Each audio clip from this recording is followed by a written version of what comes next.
ലൂക്കോസ് എഴുതിയ സുവിശേഷം 12-ാം അധ്യായം 32 മുതൽ 40 വരെയുള്ള വചനങ്ങൾ. ചെറിയ ആട്ടിൻകൂട്ടമേ, ഭയപ്പെടരുത്. നിങ്ങളുടെ പിതാവ് രാജ്യം നിങ്ങൾക്ക് നൽകുവാൻ പ്രസാദിച്ചിരിക്കുന്നു. നിങ്ങൾക്കുള്ളത് വെച്ച് ഭിക്ഷ കൊടുപ്പീൻ. കള്ളനടുക്കുകയോ പുഴുക്കെടുക്കുകയോ ചെയ്യാത്ത സ്വർഗത്തിൽ പഴകിപ്പോകാത്ത മടിശീലകളും തീർന്നു പോകാത്ത നിക്ഷേപവും നിങ്ങൾക്ക് ഉണ്ടാക്കിക്കൊള്ളുവീൻ. നിങ്ങളുടെ നിക്ഷേപമുള്ളിടത്ത് നിങ്ങളുടെ ഹൃദയവും ഇരിക്കും. നിങ്ങളുടെ അര കെട്ടിയും വിളക്ക് കത്തിയും കൊണ്ടിരിക്കട്ടെ.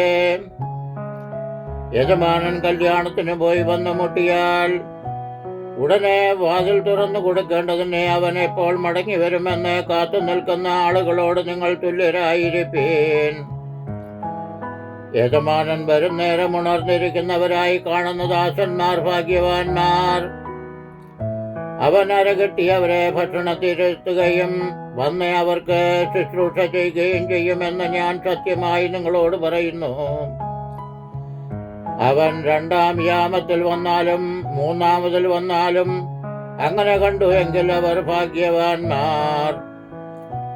കള്ളൻ ഇന്ന നാഴികയ്ക്ക് വരുന്നുവെന്ന് വീട്ടുടവൻ അറിഞ്ഞിരുന്നുവെങ്കിൽ അവൻ ഉണർന്നിരുന്ന് തൻ്റെ വീട് തുറപ്പാൻ സമ്മതിക്കയില്ല എന്നറിവീൻ. നനയാത്ത നാഴികയിൽ മനുഷ്യപുത്രൻ വരുന്നത് കൊണ്ട് നിങ്ങളും ഒരുങ്ങിയിരിപ്പീൻ. ബാരക്കുമോർ.